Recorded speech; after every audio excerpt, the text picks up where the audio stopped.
الحمد لله وحده والصلاة والسلام على من لا نبي بعده ولا رسول بعده ولا معصوم بعده. أما بعد فإن خير الحديث كتاب الله وخير الهدي هدي محمد صلى الله عليه وسلم وشر الأمور محدثاتها وكل محدثة بدعة وكل بدعة ضلالة وكل ضلالة في النار. أعوذ بالله من الشيطان الرجيم. بسم الله الرحمن الرحيم.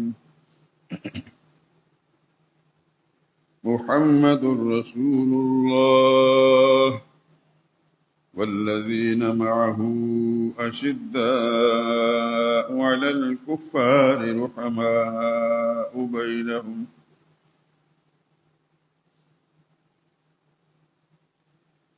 حضرت محمد اللہ کے رسول ہیں اور جو لوگ ان کے ساتھ ہیں وہ کافروں کے حق میں تو بڑے سخت ہیں اور آپس میں بڑے مہربان. سبحان ربک رب العزت عما یصفون وسلام علی المرسلین والحمد للہ رب العالمین. درود پاک پڑھ لیں. اللهم صل على محمد وعلى آل محمد كما صليت على إبراهيم وعلى آل إبراهيم إنك حميد مجيد. اللهم بارك على محمد وعلى آل محمد كما باركت على إبراهيم وعلى آل إبراهيم إنك حميد مجيد.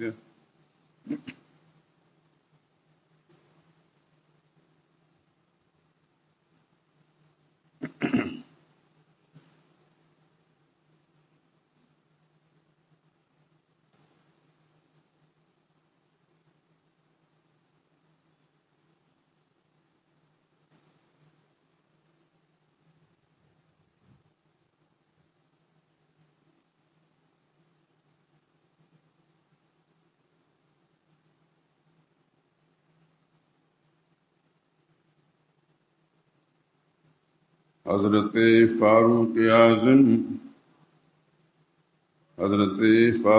اعظم کی جہاں میں دھوم ہے. حضرت فاروق اعظم کی جہاں میں دھوم ہے. کارنامہ ان کا ہر تاریخ میں مرقوم ہے.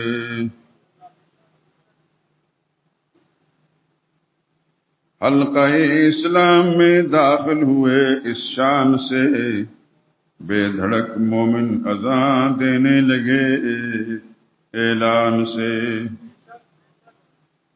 جانے سارے رحمت للعالمین بن کر رہے غم گسارے رحمت للعالمین بن کر رہے.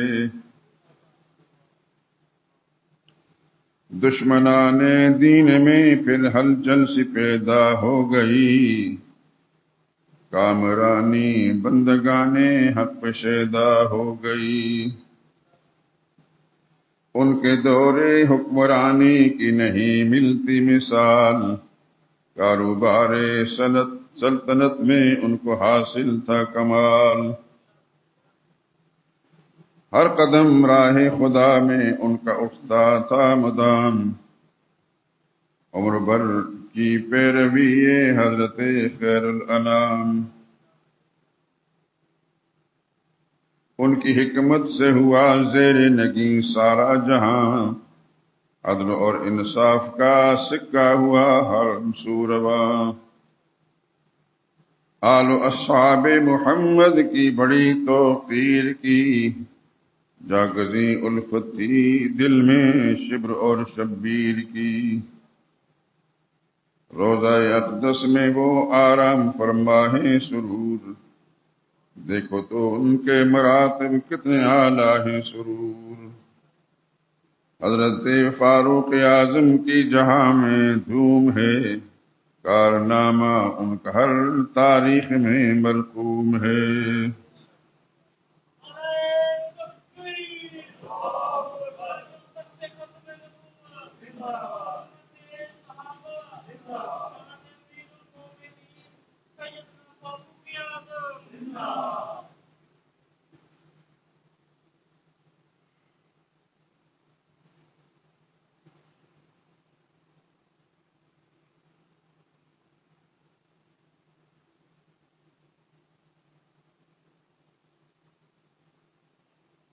ماہ ذی الحج جو اسلامی سال کا آخری مہینہ ہے، اس کے آخری دن ہیں۔ ایک دو روز کے بعد نیا اسلامی سال شروع ہوگا۔ میری طرف سے تمام حضرات کو نئے سال کی مبارک۔ لوگوں نے تو اس کو ماتم کا مہینہ بنا لیا ہے، جبکہ معاملہ غلط ہے۔ ماتم کا کوئی دن اور کوئی مہینہ نہیں ہوتا۔ موت سب پر آئی اور آئے گی، کوئی باقی نہیں رہے گا سوائے اللہ کی ذات کے۔ اگر کسی مہینے میں اللہ کے پیغمبر کا وصال ہوا، انتقال ہوا، تو وہ مہینہ اگر ماتم اور شوق کا مہینہ نہیں تھا تو پھر دنیا میں کوئی شخص کتنا بڑا کیوں نہ ہو، پیغمبروں کے برابر نہیں۔ اس کی وفات، اس کی شہادت شوق کا مہینہ نہیں ہوتا۔ اس بات کو ذہن نشین فرما لیں۔ اگر دنیا میں اگر شوق کی گنجائش ہوتی تو ربیع الاول کا مہینہ محمد مصطفیٰ صلی اللہ علیہ وسلم کا تاریخی وفات والا مہینہ ہے تو یہ شوق کا مہینہ ہوتا۔ دنیا کے اندر آج تک شوق کا مہینہ کہنا درکنار کسی نے سوچا بھی نہیں ہوگا۔ اگر پیغمبر خدا صلی اللہ علیہ وسلم کی وفات شوق کا دن اور شوق کا مہینہ نہیں ہے تو پھر کوئی صحابی بڑا ہو یا چھوٹا ہو، اس کی وفات یا اس کی شہادت شوق کا مہینہ نہیں۔ اس بات کو ذہن نشین فرما لیں۔ اللہ تعالی ہم سب کو دین کی سمجھ عطا فرمائے اور اس انداز سے سمجھ عطا فرمائے کہ نہ صرف ہم اپنی اصلاح کا کاربند رہیں، دوسروں کی اصلاح کا جذبہ بھی رکھیں اور اس پر کام کرتے رہیں۔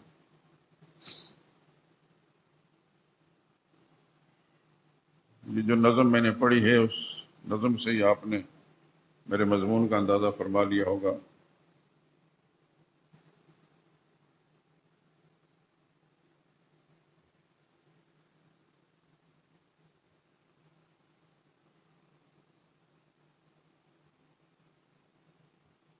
اسلامی تاریخ قربانیوں سے بھری پڑی ہے۔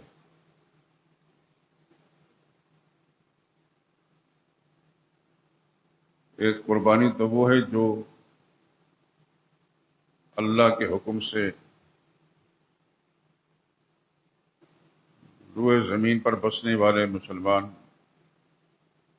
اس قربانی کا عمل بجا لاتے ہیں، جیسا کہ چند روز پہلے آپ نے بھی ایسا کیا۔ لیکن صرف اسلامی ادوار کے اندر اسی قربانی پر مسلمانوں نے اکتفا نہیں کیا، مسلمانوں نے عملی قربانیاں بھی پیش کی، اپنی جانوں قربانیاں پیش کی۔ چنانچہ آج ذی الحج کی کون سے 28، یہ جس شخصیت کا میں ذکر کرنے لگا ہوں، یہ ذی الحج کے مہینے کی غالباً 27 تاریخ تھی۔ ان کو ایک ایرانی ملعون نے مسجد کے اندر نماز کی حالت میں خنجر مارا، اور ٹھیک یکم محرم الحرام میں ان کا وصال ہوا۔ 2-3 دن حیات رہنے کے بعد سیدنا فاروق اعظم رضی اللہ تعالیٰ عنہ محرم الحرام کے آغاز کے اندر اللہ کو پیارے ہو گئے۔ خدا کی ارب ہار رحمتیں ان پر نازل ہوں، اور ہر اس شخص پر جو محمد مصطفیٰ صلی اللہ علیہ وسلم کا سچا پیروکار اور صحابہ کرام کا کے نقش قدم پر چلنے والا ہے، اس پر بھی خدا کی کروڑوں رحمتیں نازل ہوں۔ یہ بھی دعا کریں کہ اللہ ہم سب کو ایسا جذبہ عطا کرے، ایسی سوچ دے کہ ہمارے دل کے اندر اللہ کے پیغمبر سے بڑھ کر کی کوئی شخصیت نہ ہو اور پیغمبر کی تیار کردہ پاکیزہ جماعت صحابہ اکرام سے بڑھ کر کوئی نہ ہو۔ اللہ ہمیں پوری زندگی ایسی ہی سوچ دیے رکھے اور اس پر قائم رکھے۔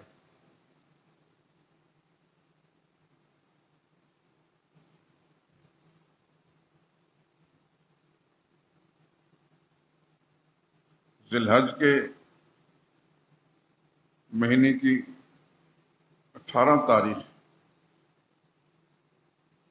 خلیفہ ثالث دور داماد رسول سیدنا عثمان ذی النورین کا یوم شہادت ہے۔ اس تفصیل میں جانے کی ضرورت نہیں کہ اس کے پیچھے کیا سازش تھی اور کون کون اس میں کردار ادا کر رہا تھا، لیکن یوں کہہ لیجئے کہ ذی الحج کا مہینہ یہ بھی قربانی کا مہینہ ہے۔ ایک قربانی تو وہ ہے جو اللہ کے حکم مطابق اللہ کے پیغمبر حضرت ابراہیم خلیل اللہ نے اپنے بیٹے کی دی تھی، اور انہی کی اتباع میں پھر دنیا بھر کے مسلمان 10 تاریخ ذی الحج کو قربانیاں دیتے ہیں۔ لیکن اسی ذی الحج کے مہینے کے 18 تاریخ کو سیدنا عثمان سرور کائنات صلی اللہ علیہ وسلم کے دور داماد کی قربانی ہے۔ اس کے بارے میں کئی بار آپ سن چکے ہیں۔ عجیب بات ہے کہ اسی ماہ مبارک کی 27 تاریخ مدینہ الرسول صلی اللہ علیہ وسلم مسجد نبی میں رسول اللہ صلی اللہ علیہ وسلم کے ایک خادم اور غلام، مخلص وفادار ساتھی سیدنا فاروق اعظم رضی اللہ تعالیٰ عنہ کی شہادت ہوئی، اور 1 محرم الحرام یہ ان کی شہادت کا دن ہے۔ یاد رکھیں کہ ہم جس ملک میں بستے ہیں، جن حالات میں جیتے ہیں، یہاں تو لوگوں نے قصداً ارادتاً اسلامی تعلیم کے برعکس، اس کے خلاف محرم الحرام کے مہینے کو شوق کا، ماتم کا مہینہ قرار دیا اور کرتے بھی ہیں۔ لیکن یاد رکھیں کہ کوئی مسلمان نہ ایسا سوچتا ہے نہ اس کو کرنا چاہیے۔ ماتم کا کوئی مہینہ، کوئی دن، کوئی گھڑی، کوئی سانس نہیں، یہ ذہن نشین فرما لیں۔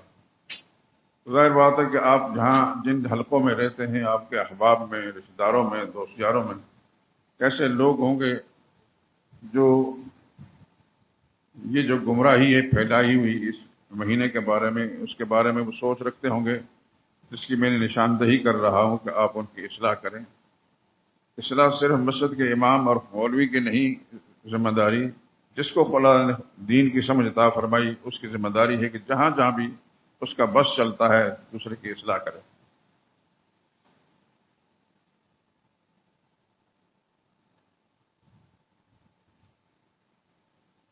جس شخصیت کا تذکرہ ہم نے کرنا ہے، جن کا ذکر آپ نے ابھی نظم کے اندر سن لیا،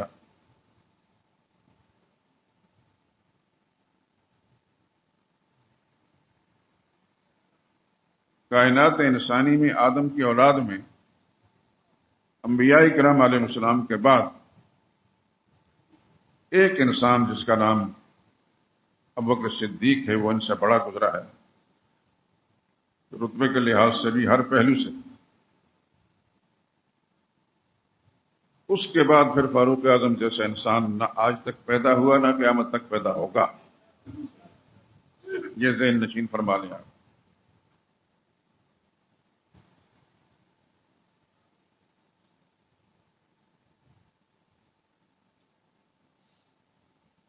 یہ آپ کے علم میں ہے، ہو رہنا چاہیے کہ نبی کریم صلی اللہ علیہ وسلم کی نبوت کی حیات میں، نبوت کی زندگی میں، مکہ شہر کے اندر، مکی زندگی کے اندر جو سخت ترین مخالف لوگ تھے، جیسے ابو جہل ہوا، لیکن ابو جہل کے بعد علماء نے لکھا ہے کہ سخت ترین مخالف رسول اللہ صلی اللہ علیہ وسلم کے حضرت عمر بھی تھے رضی اللہ تعالیٰ۔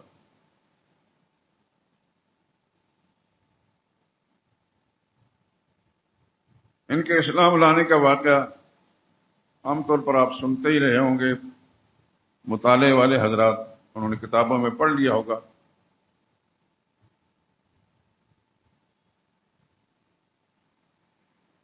یہ اپنے گھر سے تلوار لٹکا کر محمد مصطفیٰ صلی اللہ علیہ وسلم کی طرف جا رہے تھے۔ کسی نے پوچھا کہاں جا رہے ہیں؟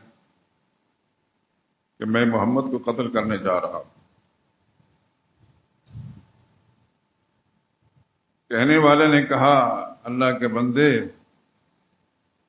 جن کو تم قتل کرنے جا رہے ہو ان کے مدرسے کی برانچ تو تمہارے گھر میں کھل چکی ہے۔ کیا مطلب؟ کہنے لگے کہ تمہارے بہنوئی بھی مسلمان ہو گئے اور تمہاری بہن بھی مسلمان ہو گئی، انہوں نے محمد کا کلمہ پڑھ لیا ہے صلی اللہ علیہ وسلم۔ غصے سے بھرے ہوئے بفرے ہوئے گھر پہنچے، دروازے پر دستک دی، اندر ان کی ہمشیرہ اور بہنوئی قرآن کریم پڑھ رہے تھے، اور حضرت خباب بن ارت ایک صحابی ہیں، غالباً وہ معلم تھے۔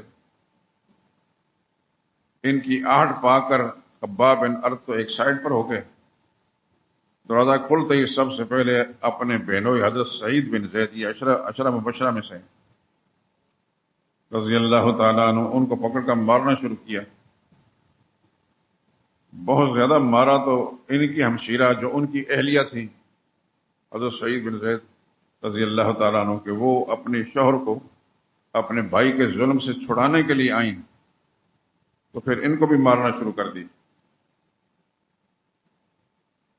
کفر عجیب چیز ہے، جس کے دل دماغ میں کفر کا تصور ہوتا ہے اس کو پھر اچھائی اور برائی کی تمیز نہیں ہوتی۔ یہ تمیز تب ملتی ہے جب اللہ تعالیٰ ایمان کی دولت سے مالا مال کرتے ہیں۔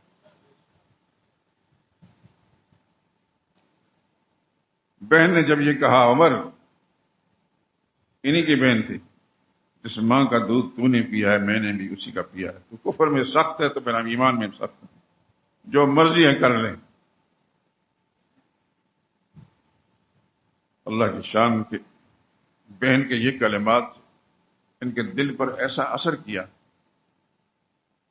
سوچنے لگے کہ یہ کیا بات ہے کہ میں اتنا تشدد کر رہا ہوں بہنوئی پر، بہن پر بھی، اور بالکل اکڑے ہوئے ہیں، باز نہیں آ رہے اس موقف سے۔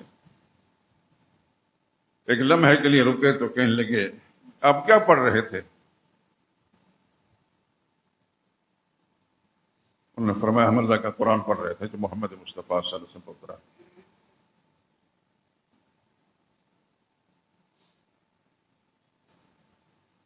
کہنے لگے مجھے بھی دکھاؤ۔ بہن نے بڑی جرت کہا انکا رجسن، تم ناپاک اور پلید ہو، اور مشرک ناپاک ہوتا پلید ہوتا ہے، آپ قرآن کو ہاتھ نہیں لگا سکتے جب تک غسل نہ کرنے یا وضو نہ کرنے۔ لیکن وہی لمحات ہیں اللہ کی طرف سے ان کی اللہ کے ہاں قبولیت اور ایمان کی۔ انہوں نے سختی نہیں کی، انہوں نے وضو کیا اور قرآن کریم ہاتھ میں پکڑ کر کھولا۔ غالباً سورہ طٰہٰ سامنے آئی، ما انزلنا علیک القرآن لتشقی، میرے نبی میں نے قرآن کریم اس لیے اتارا آپ پر کہ آپ اس کی وجہ سے مصیبت میں پڑتے ہیں۔ تنزیلا ممن خلق الارض، یہ حکم نام ہے اس بادشاہ کا، اس بڑی ذات کا جس نے زمین بنائی ہے، والسماوات اللہ، اور بلند آسمان بنایا ہے۔ اور وہ کون ہے؟ الرحمن، وہ رحمان ہے، علی العرش استوی، عرش پر مستوی ہے۔ یہ چند کلمات پڑھے تھے، فاروق اعظم کا دل و دماغ کی کیفیت بدل گئی، وہ سارا غصہ اور غرور اور تکبر اور سب کچھ کافور ہو گیا۔ کہنے لگے وہ مجھے محمد کے پاس لے جا صلی اللہ علیہ وسلم۔ یہ گھڑیاں تھیں خدا کے ہاں قبولیت کی۔ حضرت خباب کو جب محسوس ہوا تو وہ جہاں ایک سائڈ پر تھے باہر نکل کے، عمر تمہیں مبارک ہو، خدا کے پیغمبر تمہاری ہدایت کی دعائیں مانگ رہے تھے۔ اللہ نے ان کی دعا قبول فرما لی ہے۔ گئے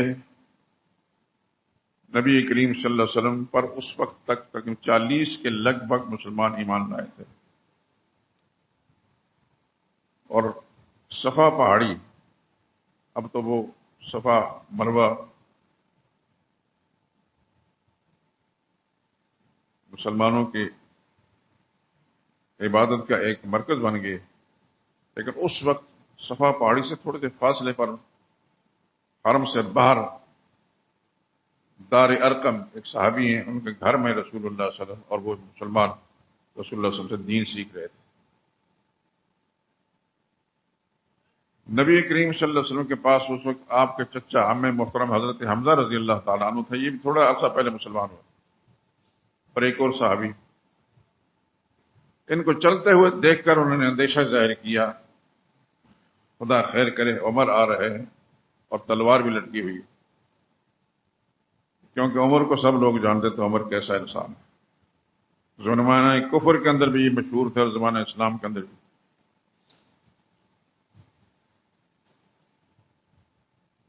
اکثر صحابہ کرام کو اندیشہ ظاہر کرنے لگے۔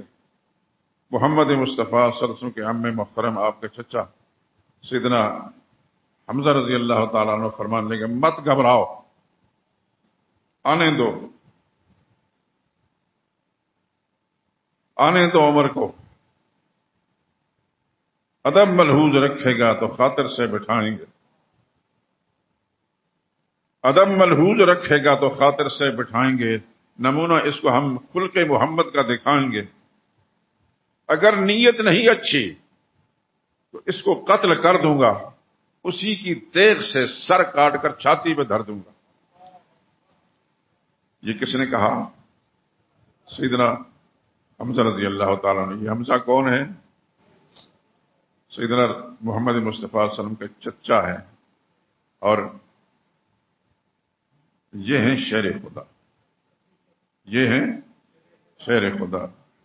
میں نہیں کہتا، اللہ کے نبی پاک صلی اللہ علیہ وسلم کی زبان مبارک سے فرمایا اسد اللہ ہے، یہ اللہ کا شعر ہے، بلکہ اس ایک جملہ اور وہ اسد رسول ہی، اور خدا کے رسول کا بھی شعر ہے۔ آپ حضرات سارے کے سارے توجہ کے ساتھ میری بات کو سن لیں۔ غیر ارادی طور پر بہت سے لوگوں کی زبان سے شعر خدا کسی اور شخصیت کے لیے نکل جاتا ہے۔ نبی کی زبان مبارک سے شعر خدا کس کے لیے؟ سیدنا حمزہ رضی اللہ تعالیٰ، لیکن صرف شعر خدا نہیں، شعر رسول بھی، اسد اللہ و اسد رسول ہی۔ آپ دعا کریں، میں آپ سے دعا کی درخواست کرتا ہوں، جو کچھ میں نے لکھا ہے رسول اللہ کے خاندان پر، لیکن بکھرا پڑا ہوا ہے، اور کام سے مجھے فرصت نہیں ہو رہی فی الحال، لیکن میرے ارادہ میں ہے اگر مجھے زندگی ہوئی تو میں اس کو ترتیب دوں گا، اور انشاءاللہ العزیز وہ ساری روایتیں آپ کے سامنے آ جائیں گی جس میں رسول اللہ صلی اللہ علیہ وسلم نے ان کو شعر خدا فرمایا، شعر رسول فرمایا۔ میں آپ کے لیے دعا گو رہتا ہوں، آپ پر میرا احسان نہیں، یہ میرا فرض ہے اخلاقی طور پر، لیکن آپ سے میری درخواست ہے کہ میرے لیے دعا کیا کریں کہ خدا مجھے اتنی ہمت دے، صحت دے کہ میں دین کے جس کام میں لگا ہوں، جو کرنا چاہتا ہوں، اللہ مجھ سے وہ کام لے لے۔ تو سیدنا حمزہ رضی اللہ تعالیٰ عنہ کے لیے حضور صلی اللہ علیہ وسلم زبان مبارک سے نکلا ہے اسد اللہ شعر خدا، وہ اسد رسول ہی شعر رسول بھی ہیں۔ ایک دوسری بات بھی ان کے لیے نکلی ہے، وہ بھی ذہن نشین فرما لیں۔ نبی کریم صلی اللہ علیہ وسلم نے ان کو سید الشہداء بھی فرمایا ہے، شہیدوں کے سردار۔ یہ دونوں باتیں آپ کے حضرات کے ذہن میں رہنی چاہیے، اور آپ معلم بن کر، استاد بن کر اپنے گھر کے افراد کو، اپنے بچوں کو، اپنے دوست یاروں کو ہی سمجھائیں۔ اللہ کے ہاں آپ کو بڑا اجر ملے گا۔ سچ پھیلانا اس میں بہت بڑی سعادت ہے، بڑی خوش نصیبی ہے۔ اللہ کی توفیق سے میں آپ تک یہ بات پہنچا رہا ہوں، اس کی توفیق ہے، اور اللہ تعالیٰ کی مہربانیوں سے آپ کو سننے کا موقع مل رہا ہے، اور آپ اس کو آگے پھیلائیں۔ دو باتیں، اسد اللہ خدا کا شعر، شعر خدا بھی حضرت حمزہ ہیں، اور سید الشہداء بھی حضرت حمزہ ہیں۔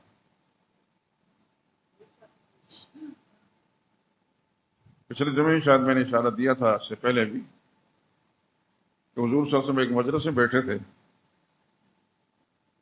اور سیدنا حمزہ رضی اللہ تعالی عنہ کی بیوہ، ان کی شہادت بعد وہ بیوہ ہو گئیں، وہ بھی پاس بیٹھی تھی۔ دیگر صحابہ بھی موجود تھے. آسمان کی طرف اللہ کے پیغمبر نے نگاہ اٹھا کر دیکھا اور وعلیکم السلام فرمایا. تو صحابہ نے پوچھا یا رسول اللہ یہ کس کو آپ وعلیکم السلام فرمایا؟ کہ خدا کے فرشتوں کے ساتھ کون جا رہے تھے؟ حضرت جعفر طیار. طیار کا معنی اڑنے والا. ان کے اس موقع پر جہاں وہ شہید ہوئے ہیں ان دونوں بازو کاٹ دیے گئے تھے. ان دونوں بازوؤں کے بدلے میں اللہ تعالیٰ ان کو پر عطا کیے تھے.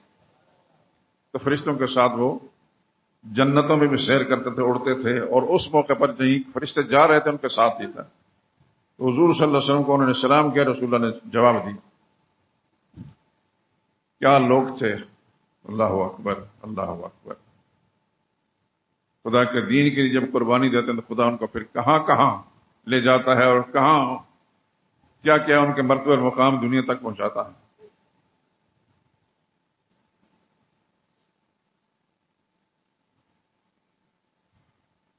انہی کی بیوہ حضرت جعفر طیار کی بیوہ, ان کے ساتھ پھر کس نے نکاح کیا؟ سیدنا ابوبکر صدیق رضی اللہ تعالیٰ عنہ. اور جب حضرت ابوبکر صدیق کی وفات ہوگی تو پھر اس کے بعد سیدنا علی رضی اللہ تعالیٰ عنہ سے نکاح کیا. یہ ذہن نشین فرما لیں. خیر بات ہو رہی ہے سیدنا فاروق اعظم رضی اللہ تعالیٰ عنہ کی.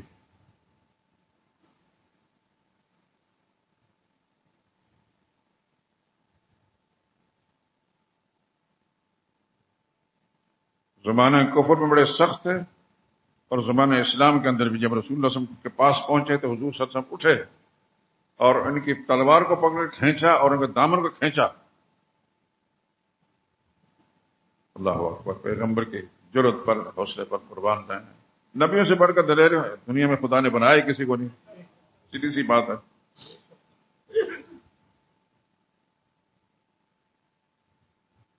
حضور نے فرمایا کب کلمہ پڑھو گے؟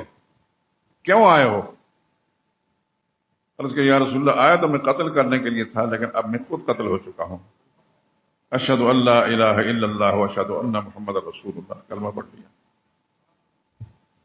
اس موقع پر رسول اللہ صلی اللہ علیہ وسلم نے نعرہ تکبیر بلند کیا, اور صحابہ کرام جو اس کے موجود تھے اتنا زور سے کہ پوری مکہ کی وادی کے اندر یہ آواز پھیل گئی. اور اس وقت جبریل امین نازل ہوئے. رسول اللہ صلی اللہ علیہ وسلم فرمانے لگے لقد استبشر اہل السماء باسلام عمر. اللہ کے پاک پیغمبر آسمان کے فرشتے جو آسمان والے بھی عمر کے اسلام پر انہوں نے وہ بھی خوشیاں منا رہے ہیں.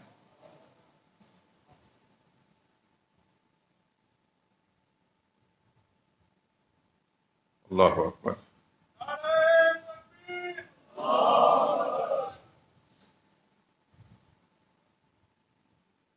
اللہ ہم سب کو زندگی کی ہر سانس میں صحابہ کرام کی محبت, ان کی عقیدت, ان کی اتباع نصیب فرمائے.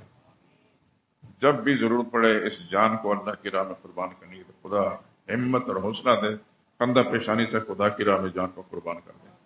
تبھی موت جو مرنا ہے وہ بھی موت ہے, تبھی موت تکلیف والی ہوگی, اور وہ شہادت کی موت تکلیف والی نہیں ہوتی. شہید انسان کے جسم کا خون کا قطرہ زمین پر نہیں پہنچتا اس سے پہلے اللہ اس کے لیے جنت کے فیصلے کر دیتے ہیں.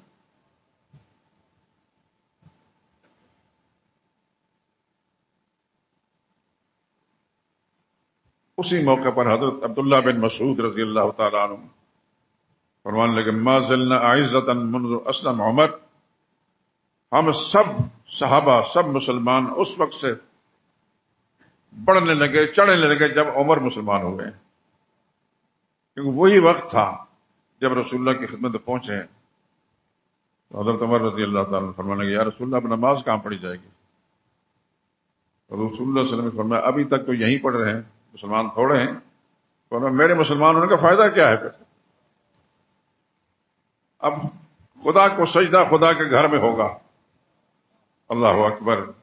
آگے آگے چل رہے ہیں اور سب صحابہ کرام گیا وہاں جا کر کھڑے ہو کے کوئی ماں نے لال جنا ہے تو پھر ہمارے مقابلہ کر کے دیکھے. اس دن سے پھر صحابہ کرام مسجد کے اندر نماز پڑھنے لگے.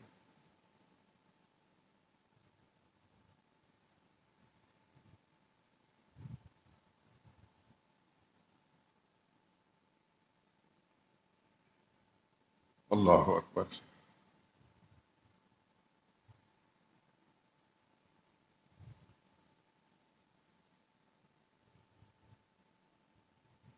رسول اللہ صلی اللہ علیہ وسلم نے متعدد بار ان کے لیے دعا مانگی تھی، یا اللہ اسلام کو عزت دے عمر کے ذریعے سے،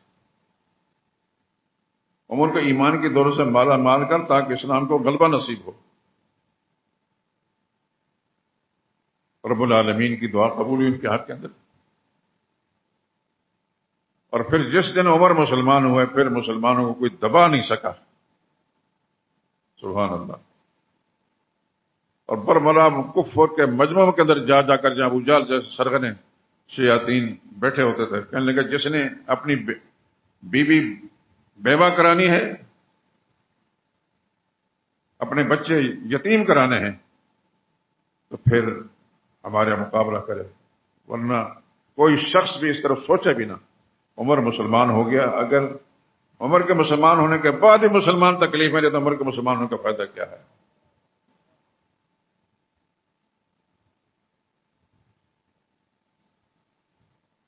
آپ کچھ نصیب ہیں کہ سیدنا فاروق اعظم رضی اللہ تعالیٰ عنہ کے ساتھ عقیدت اور محبت رکھتے ہیں. یہ اللہ کی مہربانیاں ہیں، ہمارا ذاتی کمال کوئی نہیں. اللہ کریم نے اپنی رحمت سے ہمیں محمد مصطفیٰ صلی اللہ علیہ وسلم پر ایمان کی جو دولت عطا فرمائی، تو حضور صلی اللہ علیہ وسلم کی جماعت کے ساتھ بھی ہمارے عقیدت اور محبت کا سلسلہ جوڑ دیا. اب ہم میں سے کوئی شخص بھی ایسا نہیں اور نہ ہونا چاہیے کہ حضور صلی اللہ علیہ وسلم کے ادنا سے ادنا صحابی کے بارے میں کوئی سوء ظنی اور بدگمانی ہو.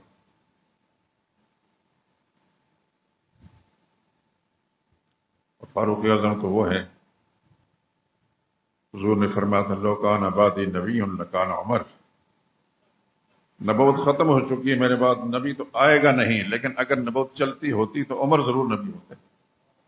ان کے اندر اہلیت اور صلاحیت اتنی اللہ نے رکھی کہ نبوت چلتی ہوتی تو یہ نبی ہوتے، لیکن نبوت کا سلسلہ خدا نے ختم کر دیا ہے.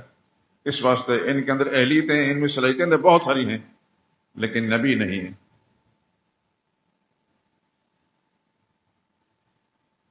ان کی پوری زندگی اللہ کی قسم مطالعہ کریں، حیران رہتا ہے انسان. خلفاء سیدنا ابوبکر صدیق، سیدنا عثمان، سیدنا علی، سیدنا معاویہ، دیگر بات کے لوگ، لیکن جب تقابل کرتے ہیں کارناموں کے اعتبار سے تو شاید سب مل کر بھی اتنے کردار ادا نہیں کر سکے جتنا حضرت فاروق اعظم رضی اللہ عنہ.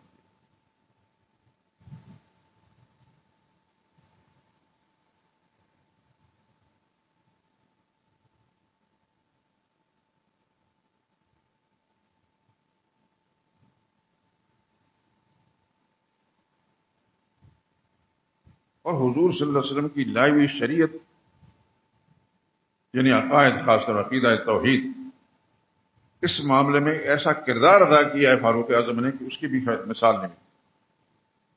مثال کے طور پر قرآن کریم کے اندر ایک درخت کا ذکر ہے، لقد رضی اللہ عن المؤمن اذ یبایعونک تحت الشجرہ، یقین اللہ راضی ہو گیا ان ایمان والوں سے جو میرے نبی آپ کے ہاتھ پر بیعت کر رہے تھے درخت کے نیچے. قرآن کریم کا تو یہ موجود اور قیامت تک رہے گا. اس درخت کو فاروق اعظم نے کٹوا دیا دین کے تحفظ، عقیدے کی خرابی سے بچنے کے لیے. وجہ کیا ہے؟ وجہ یہ ہے کہ اس کا ذکر آیا قرآن کریم کے اندر تو اکثر مسلمان جب وہاں سے گزرتے آتے جاتے وہاں 2 رکعت نماز پڑھ جاتے. نماز تو اللہ ہی کے لیے پڑھتے تھے، لیکن ان کی فراست پر قربان جانے کا آج تو مسلمان ہیں، یہ اللہ کی بات کے لیے کر رہے ہیں، لیکن آنے والے وقت کے اندر اس کی پوجا پاٹ شروع ہو جائے گی. فاروق اعظم رضی اللہ عنہ نے کٹوا دیا. خدا بند خصوص نے ایسی فراست عطا فرمائی تھی، جب تقابل کرتے ہیں دیگر تمام صحابہ اکرام کے ساتھ تو فاروق اعظم سب سے اوپر نظر آتے ہیں فراست ایمانی. رتبہ ابوبکر صدیق کا بڑا ہے، اس کی وجوہ اور ہیں، لیکن فراست ایمانی میں اب حضرت فاروق اعظم رضی اللہ تعالیٰ عنہ کا مد مقابل کوئی شخص نہیں۔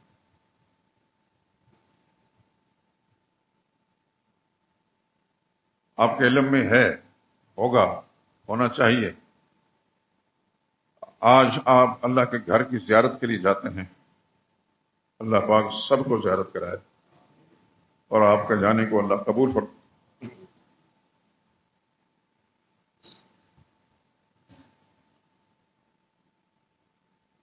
خانہ کعبہ کا طواف کرتے وقت حجر اسود کے سامنے جا کر کوشش کرتے ہیں کہ اس کو بوسہ دیں۔ یقیناً آپ حضرات جو گئے ہیں کوشش کی ہوگی اور اللہ تعالیٰ نے کامیابی بھی عطا فرمائی۔ مجھے زندگی میں ایک دفعہ بوسہ دینے کا موقع ملا، اگرچہ اللہ پاک نے مجھے 13 مرتبہ وہاں حرم شریف کی حاضری نصیب فرمائی، لیکن بوسہ ایک ہی دفعہ دے سکا ہوں۔ سبب کیا ہے؟ لڑائی جھگڑے کی اجازت نہیں شریعت میں، دوسروں کو کھینچ کر ادھر کر کے ادھر کر کے، ایسا نہیں۔ جب آسانی کے ساتھ خدا بندے کو موقع دے تو اس کو بوسہ دیں، نہیں اس کی طرف ہاتھ کر کے اسی طرف کر کے اپنے ہاتھ کو بوسہ دے دیں، یہ اس کے قائم مقام ہے۔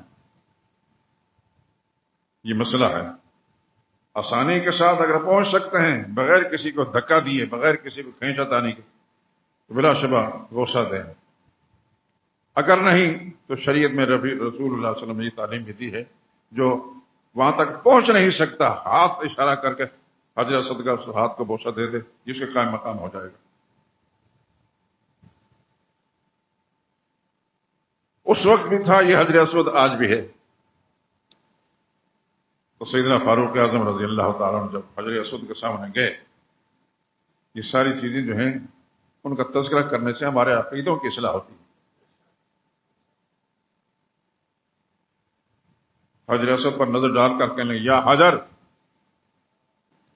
انی لأعلم انک حجر، اے پتھر، حجر اسود، حجر کہتے ہیں پتھر کو، انی لأعلم انک حجر، میں جانتا ہوں کہ آپ پتھر ہی ہیں، لا تنفع ولا تضر، نہ آپ کے پاس نفع دینے کی طاقت ہے نہ نقصان پہنچانے کی طاقت ہے، وہ ذات اور ہے۔ اللہ اکبر، کیسا ایمان! لولا ان رسول اللہ صلی اللہ علیہ وسلم قبلک، کہ میرے آقا حضرت محمد مصطفیٰ صلی اللہ علیہ وسلم نے آپ پر بوسے نہ دیے ہوتے، ان کی اتباع میں بوسہ دے رہا ہوں، لما قبل تو پھر میں کبھی آپ کو بوسہ نہ دیتا۔ ایسی اصلاح فرمائیے، قیامت تک مسلمان اس کے ذریعے سے اپنی ایمان کی حفاظت کر سکتے ہیں۔ جنت سے آیا وہ پتھر ہے، خدا کے پیغمبر نے، بلکہ سارے پیغمبروں نے اس بوسے دیے، یہ تو آپ کو پتہ ہی ہے نا۔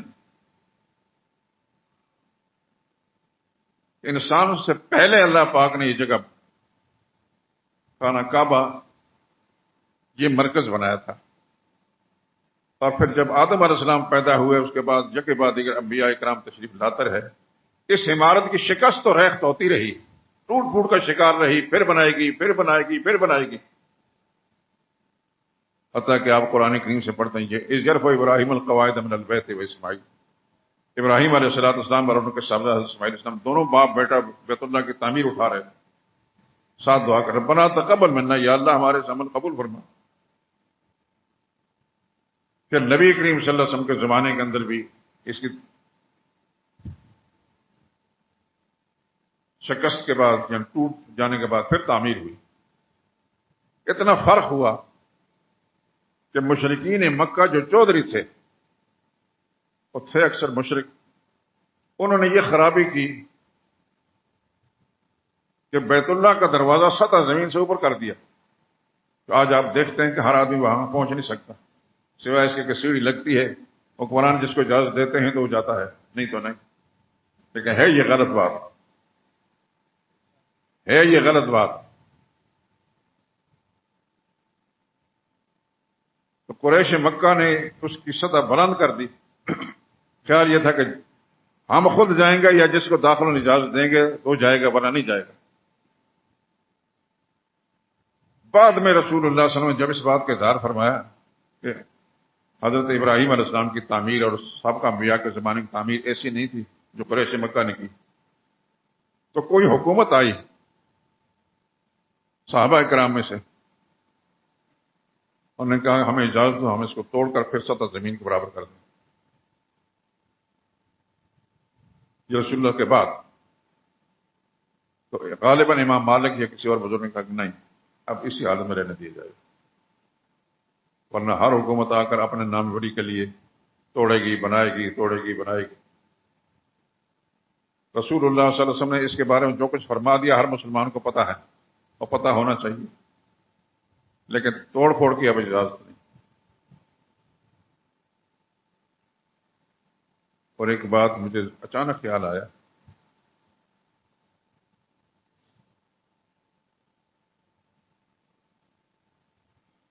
خانہ کعبہ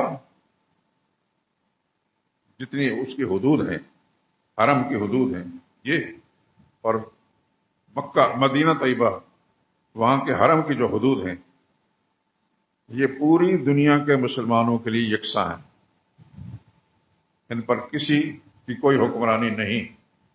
موجودہ جو حکمران اگر کہتے ہیں کہ یہ ہمارے تصرف میں تو چلو یہ غلط کر رہے ہیں، وہ آج نہیں تو کل کسی وقت موقع خدا دے گا. حرم کی حدود جو ہے اس کا کوئی مالک نہیں، پوری دنیا کے مسلمان اس کے وارث ہیں، میں بھی اور آپ بھی، اور آنے والے زمانے کے اندر کوئی مسلمان پیدا ہوگا وہ بھی. جب چاہے اللہ کے گھر میں جا کر طواف کر سکتا ہے، سعی کر سکتا ہے، جب چاہے محمد مصطفیٰ علیہ وسلم کے روضہ اطہر پر حاضری ہو سکتا ہے، صلاۃ السلام پیش کر سکتا ہے. یہ مسئلہ ہے.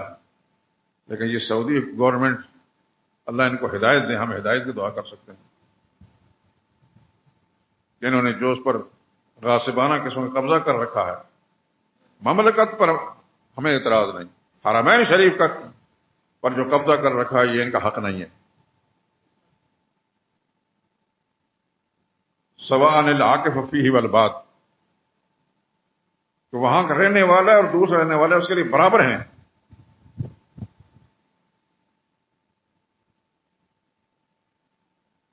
اس پر سوچتے رہیں اور کسی عالم سے پوچھیں، جاہل سے نہیں. عالم آپ کو یہی بتائے گا کہ حرمین کا وہ حدود جس کے اندر کافر داخل نہیں ہو سکتا، وہ ساری دنیا کے مسلمانوں کی مشترکہ متاع ہے. جب چاہے مسلمان حرم شریف میں داخل ہو سکتا ہے، طواف کر سکتا ہے، سعی کر سکتا ہے. ایسا ہی مسجد نبوی روضہ اطہر پر بھی. لیکن اس کا مالک کوئی نہیں، وارث کوئی نہیں. تحفظ کرنے کے لیے خادم تو ہو سکتے ہیں، صفائی رکھنے کے لیے کوئی بھی مسلمان ہو سکتا ہے، کوئی حکومت ہو سکتی ہے، لیکن کوئی حکومت کو روک نہیں سکتی کسی مسلمان کو اندر جانے سے. یہ مسئلہ ہے. کیونکہ میرا یہ موضوع نہیں ہے، ضمن یہ بات آ گئی ہے. تذکرہ تو سیدنا فاروق اعظم رضی اللہ تعالیٰ عنہ کا ہو رہا ہے، اور آپ خوش نصیب ہیں اس پہلو سے کہ بہت ساری ایسی چیزیں جو اس سے پہلے شاید آپ کو سننے کا موقع نہ ملا ہو، آج اللہ کی توفیق سے آپ کو سننے کا موقع مل گیا، اور یہ پتہ چل گیا کہ فاروق اعظم یہ کون ہے. یہ آپ جانتے ہیں کہ رسول اللہ صلی اللہ علیہ وسلم کی یہ سسر تھے، ان کی صاحبزادی ام المؤمنین سیدہ حفصہ رضی اللہ تعالی عنہا رسول اللہ صلی اللہ علیہ وسلم کی زوجہ مطہرہ تھی.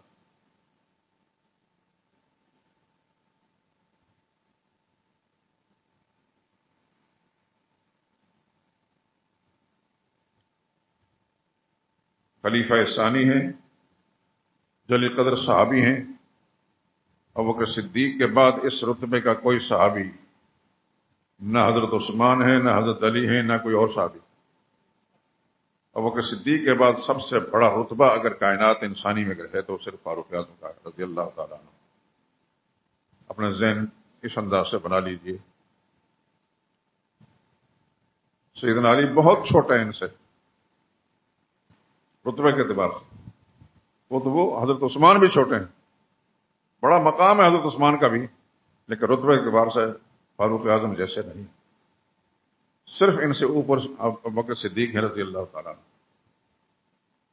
مجد الفسانی رحمۃ اللہ تعالیٰ کی بات میں پیچھے سے میں کرتے کرتے رہ گیا، پوری بات نہیں ہوئی. مجد صاحب نے اللہ کی طرف سے ہم کو دکھایا گیا ان کے مقامات کہ محمد مصطفیٰ ان کا ٹھکانہ کہاں ہوگا اور صحابہ کا کہاں ہوگا. مجد صاحب اللہ کے ولی تھے، انہوں نے فرمایا کہ وہاں ایک محل وہ ہے جس میں محمد مصطفیٰ صلی اللہ علیہ وسلم ہوں گے اور ابوبکر صدیق ہوں گے، بس. اور دوسرا محل وہ ہے جس میں سب صحابہ کرام ہوں گے، اس میں ابوبکر صدیق کے بعد حضرت عمر بھی ہیں، اور حضرت عثمان بھی ہیں، حضرت علی بھی ہیں، دیگر صحابہ کرام.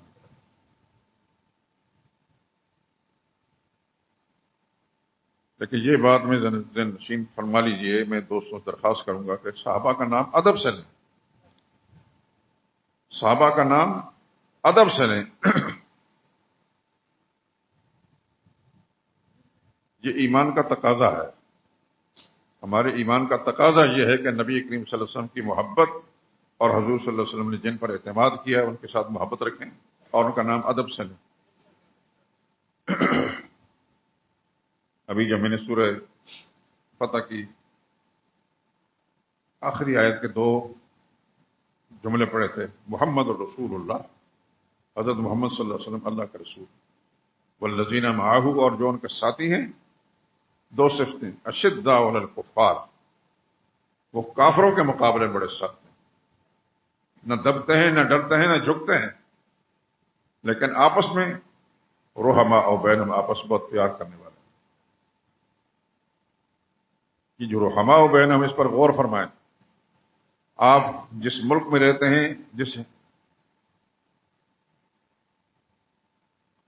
موقف میں، جن حالات کے اندر رہتے ہیں، آپ کو طرح طرح کے ابلیس کی اولاد، شیطان کے تخم ملیں گے جو صحابہ کرام کی شان میں گستاخی کریں گے اور صحابہ کے بارے میں یہ بکواس کریں گے، یہ آپس میں لڑتے تھے.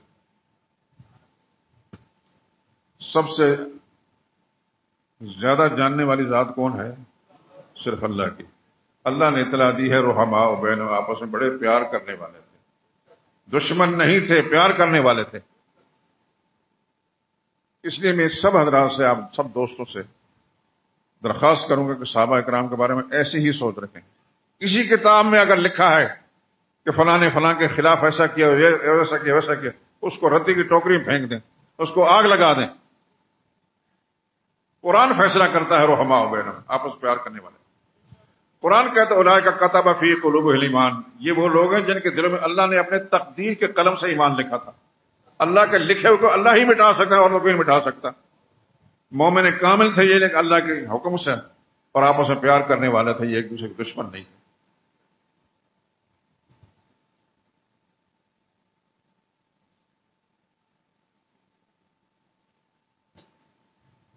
ابھی حال میں سیدنا فاروق اعظم رضی اللہ تعالیٰ عنہ کی صاحبزادی اور سرور کائنات صلی اللہ علیہ وسلم کی زوجہ مطہرہ ام المؤمنین حضرت حفصہ کا تذکرہ مکمل تو خیر پہلے سے ہو گیا تھا، لیکن نظر ثانی کر رہا تھا. یہ جب بیوہ ہوئیں حضور کی زوجیت مانے سے پہلے، تو فاروق اعظم رضی اللہ تعالیٰ عنہ نے سب سے پہلے حضرت عثمان سے کہا کہ آپ میری بیٹی حفصہ سے شادی کر لیں. انہی دنوں میں حضرت عثمان رضی اللہ تعالیٰ عنہ کی زوجہ مطہرہ حضرت رقیہ رسول اللہ صلی اللہ علیہ وسلم کی صاحبزادیوں کا انتقال ہوا تھا، اور ہر وقت افسردہ بیٹھے رہتے تھے. فاروق اعظم رضی اللہ تعالیٰ عنہ سے کہا، پیشکش کی کہ میری بیٹی سے نکاح کر لیں. انہوں نے خاموشی اختیار کی، کوئی جواب نہیں دیا. پریشانی یہ تھی کہ رسول اللہ صلی اللہ علیہ وسلم کی صاحبزادی کا انتقال ہو گیا تو میرے رسول اللہ سے رشتہ ختم ہو گیا. فاروق اعظم افسردہ ہوئے. انہوں نے پھر حضرت ابوبکر صدیق سے فرمایا کہ میری بیٹی بیوہ ہو چکی ہے، آپ ان سے نکاح کر لیں. ابوبکر صدیق نے بھی کوئی جواب نہیں دیا. آپس میں اتنا پیار ہے، دوستی ہے، لیکن ایسے موقع پر جواب جب نہیں دیا تو فاروق اعظم کو بہت سخت ناراضگی اور رنجش ہوئی. پھر ان دونوں کی جو لاپرواہی کہہ لیجئے، لاپرواہی تو تھی نہیں، مسئلہ کچھ اور تھا. یہ شکایت کی رسول اللہ صلی اللہ علیہ وسلم کے پاس، یا رسول اللہ میری بیٹی بیوہ ہوئی ہے، میں نے دونوں سے کہا اور دونوں کو ضرورت بھی ہے. کسی نے کوئی جواب نہیں دیا. تو فاروق اعظم رضی اللہ تعالیٰ عنہ کو حضور صلی اللہ علیہ وسلم نے تسلی دیتے فرمایا، فکر نہ کریں، فکر نہ کریں، تمہاری بیٹی حفصہ کو عثمان سے بہتر شوہر ملے گا، اور عثمان سے عثمان کو حفصہ سے بہتر بیوی ملے گی. اور سیدہ حفصہ رضی اللہ تعالیٰ عنہا کے ساتھ پھر خود رسول اللہ نے نکاح کر دیا. اس کا تو کوئی جواب نہیں. اور رسول اللہ صلی اللہ علیہ وسلم کی دوسری صاحبزادی سیدہ ام کلثوم رضی اللہ تعالیٰ عثمان کے نکاح میں دے دی. یہاں یہ بات آپ حضرات سوچتے ضرور ہوں گے کہ فاروق اعظم رضی اللہ تعالیٰ اتنے جلدی کبھی ایک کو کہتے ہیں کبھی دوسرے کو کہتے ہیں، یہ کیوں؟ ان کا یہ عمل میرے لیے، آپ کے لیے، سب کے لیے ایک قسم کا سبق ہے، ہدایت ہے کہ اگر خدا نخواستہ بیٹی جوانی کی حالت میں بیوہ ہوگی تو فوری طور پر ماں باپ کو اس کے نکاح ثانی کی کوشش کرنی چاہیے. اور حضور صلی اللہ علیہ وسلم کی زوجیت میں حضرت حفصہ جب آئی تھی 20 سال کی تھیں، بالکل ینگ عمر ہے، تو ماں باپ کو فکر ہوتی ہے. صحابہ کرام کا طرز عمل ہمارے لیے، ساری امت کے لیے ایک سبق ہے. اس طرح کی کیفیت کے اندر اپنی اولاد کی نکاح کرنے کی، اس کی شادی کرنے کا اہتمام کرنا چاہیے.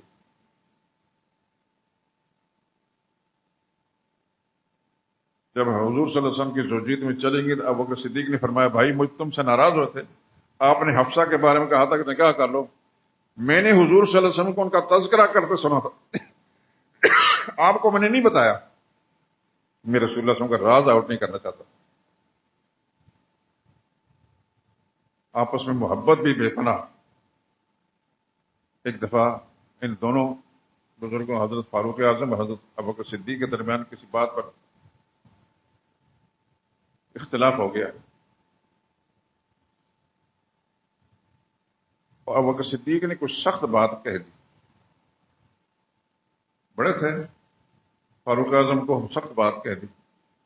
بعد میں احساس ہوا کہ مجھ سے غلطی ہوئی، انہوں نے معافی مانگنا چاہیے فاروق اعظم سے، لیکن انہوں نے نہیں مانا. بڑی کوششیں کی، نہیں مانا. پھر صدیق اکبر رضی اللہ تعالیٰ نے رسول اللہ کو سفارشی بنایا کہ آپ حکم دیں یہ مجھ سے راضی ہو جائیں. راضی تو خیر ہوا ہی، لیکن اس موقع پر رسول اللہ صلی اللہ علیہ وسلم نے جو کچھ فرمایا غصے کے انداز میں فاروق کا، حالانکہ وہی مظلوم تھے، فرمایا میرے اس ساتھی کو جناب بکر صدیق کو تم میری خاطر بھی نہیں چھوڑو گے، جب کوئی بھی نہیں تھا میرا ساتھی سوائے اس کے، سارا مکہ شہر مخالف تھا سوائے اس کے. اس لیے میں اکثر کہا کرتا ہوں کہ امت کے اندر انبیاء کے بعد اگر کوئی سب سے بڑا انسان ہے تو ابوبکر صدیق ہے رضی اللہ تعالیٰ. میں نے جتنا بھی اس سلسلے میں مطالعہ کیا ہے، جو جتنی بار ناقص فہم ہے، کہیں بھی مجھے رسول اللہ صلی اللہ علیہ وسلم کے کسی فیصلے کے خلاف ابوبکر صدیق کو نہیں پایا. کہ حضور نے فرمایا یوں ہونا چاہیے، میں فرمایا یوں ہی ہوگا. مثال کے طور پر بدر کے جو قیدی تھے، بدر کے مارکے میں جو لوگ مسلمانوں نے گرفتار کیے تھے اور مسلمان بھی تھے، رسول اللہ نے مشورہ پوچھا ان سے ان کے ساتھ کیا کیا جائے. ابوبکر صدیق کی رائے یہ تھی کہ یا رسول اللہ ان کو چھوڑ دیا جائے، ان سے جرمانہ لے کر. فاروق اعظم سے پوچھا، نے کہا میری رائے یہ ان سب کو قتل کر دیا جائے، جو میرا رشتہ دار ہے میرے حوالے کیا جائے، جو فلاں کا رشتہ دار ہے فلاں کے حوالے کیا جائے، سب کو قتل کر دیا جائے. نبی کریم صلی اللہ علیہ وسلم کی اپنی رائے مبارک یہ تھی کہ ان کو جرمانہ لے کر چھوڑ دیا جائے. حضور صلی اللہ علیہ وسلم کی رائے کے مطابق ابوبکر صدیق کی رائے تھی. کوئی بھی موقع ایسا نہیں آیا کہ حضور صلی اللہ علیہ وسلم کی ایک سوچ ہو اور ابوبکر صدیق کی سوچ اس کے خلاف ہو. جسے کہتے ہیں فنا فر رسول، اس کا اگر مصداق دنیا میں کوئی رہا ہے تو ابوبکر صدیق تھے. لیکن فاروق اعظم رضی اللہ تعالیٰ عنہ کی اپنی ایک شان ہے، ان کی وجہ سے دنیا میں جو اسلام کو قوت شوکت حاصل ہوئی وہ اس کی کوئی مثال نہیں ملتی. خلفاء میں ابوبکر صدیق کا معاملہ تو الگ ہے، ان کو تو مدت ہی بہت تھوڑی، 2 سال جی سکے. جو مقام ہے فاروق اعظم کا، اور پھر فتوحات کے لحاظ سے جو مقام ہے حضرت معاویہ کا رضی اللہ تعالیٰ عنہ، ان دو کے مقابلے میں سارے صحابہ میں سے کوئی بھی نہیں۔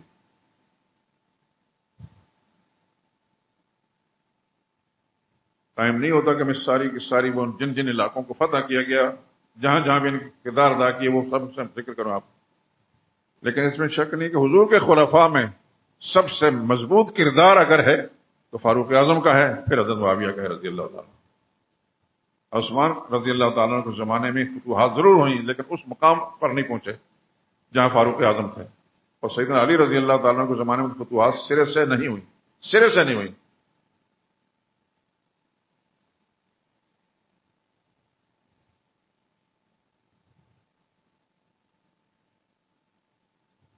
تو جس شخصیت کا تذکرہ ہم کر رہے ہیں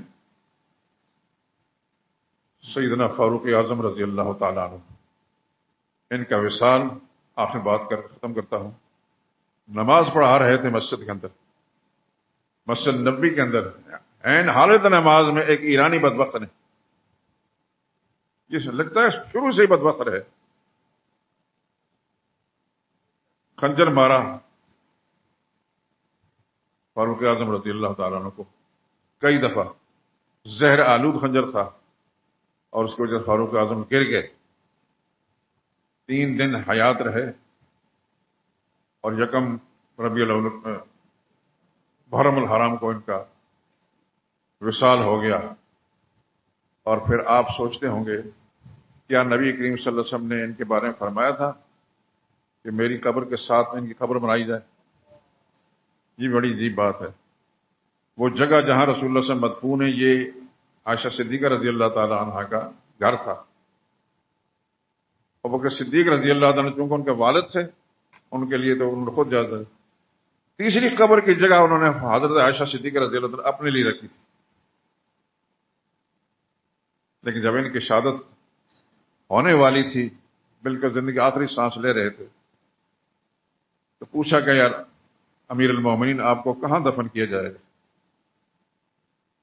فرمان لگے کہ خواہش تو میری یہ کہ رسول اللہ صلی اللہ علیہ وسلم کی قبر مبارک کے ساتھ میری قبر بنے، لیکن وہ جگہ میری نہیں ہے، ام المومنین عائشہ صدیقہ کی ہے، میری طرف سے درخواست کر دینا، اگر خندہ پیشانی سے قبول کر لیں تو میری بھی قبر اپنے ساتھیوں کے ساتھ بن جائے، نہیں تو پھر مجھے جنت البقیع میں عام مسلمان قبرستان میں دفن کر دیا جائے۔ اور مومن عائشہ صدیقہ رضی اللہ تعالیٰ عنہ سے جب پوچھا گیا تو جگہ رکھی تو میں نے اپنے لیے تھی، لیکن آج میں عمر کو رضی اللہ تعالیٰ عنہ اپنے کو ترجیح دیتی ہوں۔ خدا کے کروڑ ہار رحمت نازل ہوں۔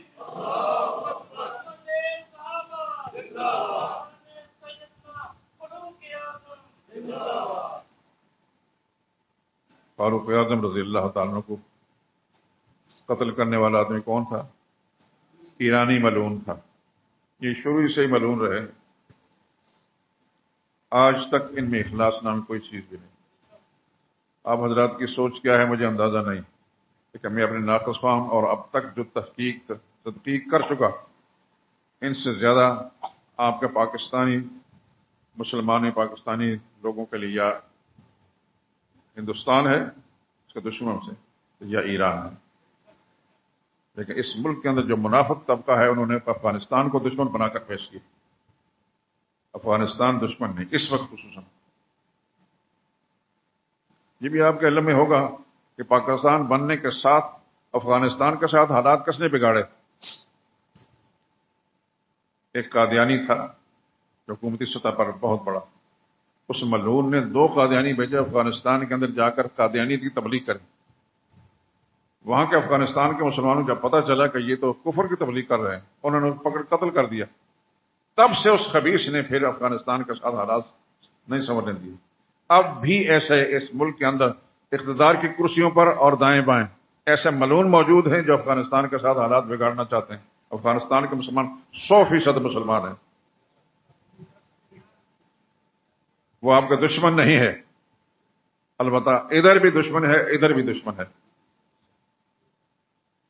ابھی تھوڑے دن پہلے انہوں نے جو پاکستانی مسلمانوں کو قتل کیا تھا وہ آپ کے علم میں ہوگا ذرائع ابلاغ سے، اور شاید اسی کے ازالے کے لیے وہاں کا صدر آیا تھا یہاں، جو کسی حادثے کے اندر مر گیا۔ لیکن پاکستانی مسلمانوں، آپ کے پڑوسی ملکوں کے اندر آپ کا ہمدرد 100% نظریاتی آپ کے ساتھ متفق، وہ صرف افغانستان ہے بس. نہ ہندوستان ہے، وہاں ہندو غالب ہے، ہندو قابض ہے، اور نہ ایران ہے، اور نہ کبھی بھی مسلمانوں کے حق میں یہ نہ رہا. تو فاروق اعظم رضی اللہ تعالیٰ عنہ کی زندگی چراغ گل کرنے والا بھی ایک ایرانی ملعون تھا، اپنے آپ کا مسلمان کہلاتا تھا. وہ مسجد نبی کے اندر مسلمانوں کے صفے میں گھسا ہوا تھا. جب موقع ملا فاروق اعظم نے جب تکبیر تحریمہ کہی تو اس نے خنجر مار دیا، اور بچانے کے لیے جب آئے تک غالباً 7 یا 8 اور مسلمانوں کو خنجر مار کر شہید کر دیا. یہ اتنا بڑا ملعون تھا، خدا کی کرم و لعنتیں اس پر ہو. لیکن اس ملعون کو اب اس کی قبر ایران کے اندر بڑے اعزاز کے ساتھ اور بڑے اعزازی کلمات کے ساتھ اس کو مقبرہ بنایا گیا کہ اس نے بڑا کارنامہ سر انجام دیا عمر فاروق کو قتل کر کے. تو کوئی مسلمان کبھی سوچ سکتا کہ فاروق اعظم قاتل کے لیے اتنے بڑے اعزاز ہو، اس کا مقبرہ بنایا جائے؟ معلوم ہوتا ہے کہ اول سے لے کر آج تک آنے والے حالات کا اللہ ہی کو پتا ہے کہ کون کیا ہوگا، لیکن یہ مخلص نہیں مسلمانوں کے لیے. وآخر دعوانا الحمدللہ رب العالمین.